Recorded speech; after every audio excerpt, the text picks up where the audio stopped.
Alright, so let's move away from Street Fighter 2, the good game that it is, and move on to Mortal Kombat. Same, got it in the case just so I can keep the manual. See if we let's cooperate. There we go. Let's just put in Mortal Kombat. Play it. Alright, so we have Mortal Kombat made by Midway, of course, and Arena in this case. I know you can't see because of that glare, but also developed by Probe apparently. And the word code has many different definitions.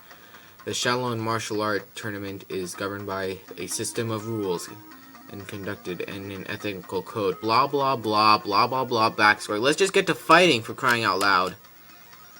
Come on. Come on. Yes. Midway presents Mortal Kombat. Press start. Game start. Let's just start the game. Alright, so you have your selection of characters, Johnny Cage, Kano, Raiden, Liu Kang, Scorpion, Sub-Zero, and Sonya Blade. Just because I feel like it, Johnny Cage. Of course, you start up, battle plans, and it goes pretty long. Yeah, so start out, you're fighting Kano.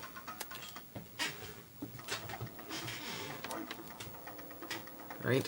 A punches, B kicks, C kicks again, down kick, down C, punches the guy in the crotch, punch him down, Cage wins.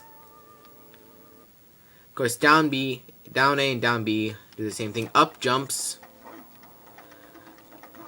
same kind of control as Street Fighter 2. But, you know, it's just kind of fun to play and just mash the buttons and find out what you can do and sort of learn it as you go. Let's see if we can... Oh yeah, start blocks. Helps you take less damage. And Kano just won, so... It's a good game. Pick it up. Mortal Kombat on the Sega Genesis. All I really have to say. Alright, so... we're going to cover one more game on the Sega Genesis before we finish out. That's going to be Sega Genesis Classic, Sonic 1. One of my favorite games of all time on the Sega Genesis. Let's get started. Okay, so I started up a little bit earlier this time so you could see. Nice. Sonic Team presents.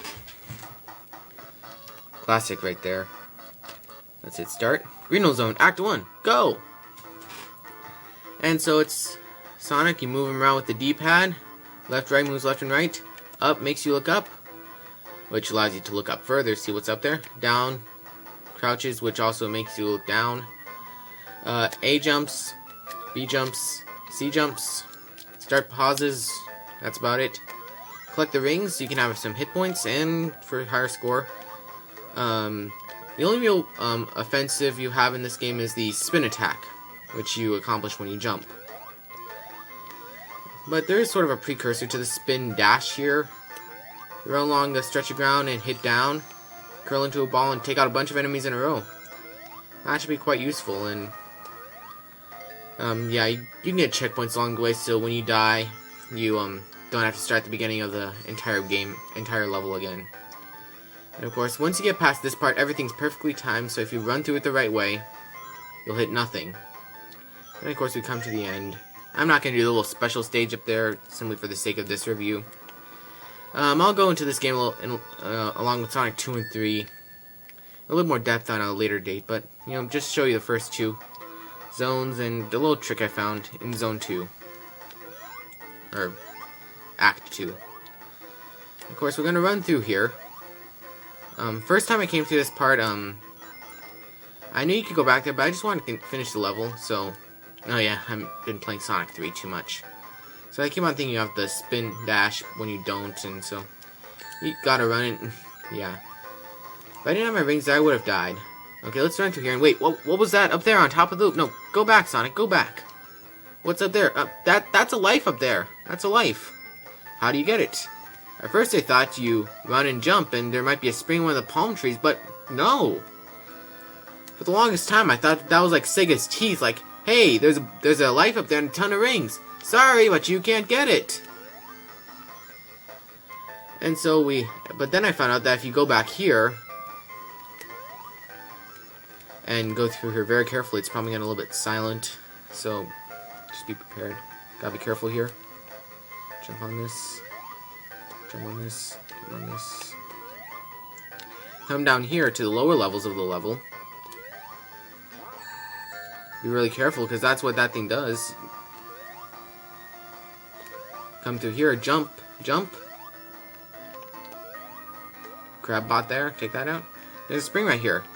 Now on that, come over for a little bit, and you're up here. Look, get all these rings,